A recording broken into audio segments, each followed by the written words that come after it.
At a very basic level, Bitcoin is just a digital file or ledger that contains names and balances, and people exchange money by changing this file. When Bob sells Carol a lawnmower for 5.2 Bitcoins, Bob's balance goes up by 5.2 and Carol's down by 5.2.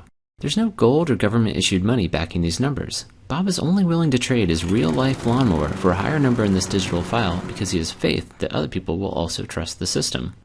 So who maintains this ledger and makes sure no one cheats? One goal of Bitcoin is to avoid any centralized control, so every participant maintains their own copy of the ledger. One surprising consequence of this is that everyone can see everyone else's balances, although the real system only uses account numbers and not names, so there's some level of anonymity. If everyone maintains their own ledger, how are all the ledgers kept in sync as money is transferred? At a basic level, when you want to send money, you simply tell everyone else by broadcasting a message with your account number, the receivers, and the amount.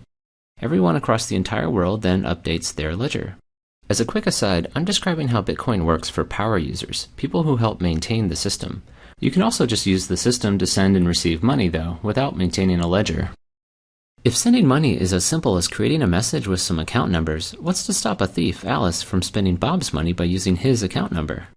Like a pen and paper check, Bitcoin requires a kind of signature to prove that the sender is the real owner of an account, but is based on math rather than handwriting. When a new account number is created, it comes along with a private key mathematically linked to that account number. If you've heard of a Bitcoin wallet, these keys are what it holds and are what allow you to create signatures. To create a signature, a private key and the text from a transaction are fed into a special cryptographic function. Another function allows other people to check the signature, making sure it was created by the account owner and that it applies to that specific transaction. Unlike the handwritten version, these signatures can't be copied and reused in the future, as they're unique to each transaction. While the mathematical signatures prove who sent a transaction, they can't prove when it was sent, and this turns out to be problematic. In our traditional banking system, if Alice wrote 2 checks but only had enough money to cover one of them, the bank would pay the first person attempting to cash his check but refuse the second because Alice's account would be empty.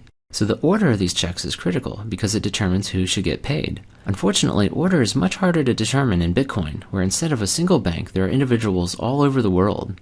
Network delays might cause transactions to arrive in different orders in different places, and fraudsters could lie about timestamps. 2 recipients might both think their transaction is first and ship a product, effectively allowing Alice to spend money twice. Bitcoin prevents this by providing a way for the entire world to decide on transaction order. As new transactions are created, they go into a pool of pending transactions, and from here they'll be sorted into a giant chain that locks in their order. To select which transaction is next, a kind of mathematical lottery is held. Participants select a pending transaction of their choice and begin trying to solve a special problem that will link it to the end of the chain. The first person to find a solution wins and gets to have their transaction selected as next in the chain. So what's this linking problem? It's based on a special function called a cryptographic hash. As scary as this sounds, it just mixes up its inputs and spits out a number, but it's special because it's irreversible. There's no easy way to start with an output and then find an input that generates it other than by making lots of guesses. And this is literally what people are doing in Bitcoin, feeding this function random numbers until the output meets certain criteria. Besides a random guess, you also input a transaction from the pending pool and chain, which is where the linking part comes in. So the lottery provides a way for the entire world to decide which transaction is next, but the math behind it also helps ensure everyone agrees about past transactions too.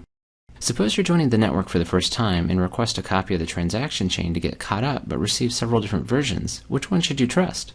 Ideally, you would trust the one that the majority of people are using, but determining this on the internet is difficult. What would stop a single person from voting millions of times? Bitcoin prevents this by requiring people to solve math problems to vote. This causes each vote to have a cost in computing power, making it unlikely that a single person or group could ever afford to outvote or outcompute the majority of users. The transaction ordering process described before actually provides the voting system. Part of the input to the linking problem is a transaction from the end of a chain, so each guess is effectively a vote for that chain. But how are all the votes tallied? Because the cryptographic hash function has well-defined statistical properties, you can look at any given answer and estimate how many guesses it took to find it, just like estimating how many coin flips it would take to get 100 heads in a row. So the links in a chain not only put transactions in order, but also act as an effective vote tally, making it easy to see which chain most people are using. Finally, how does money get created? Every time someone wins the lottery to pick the next transaction in the chain, new bitcoins are created out of thin air and awarded to their account. Solving these problems is commonly called mining, as this is how money enters the system, but the main purpose of the math is to make sure everyone's ledgers agree. The math simply provides a convenient way to randomly distribute money into the world. In fact, sometime around 2140, no more money will be created and participants will only be paid from fees added on to transactions.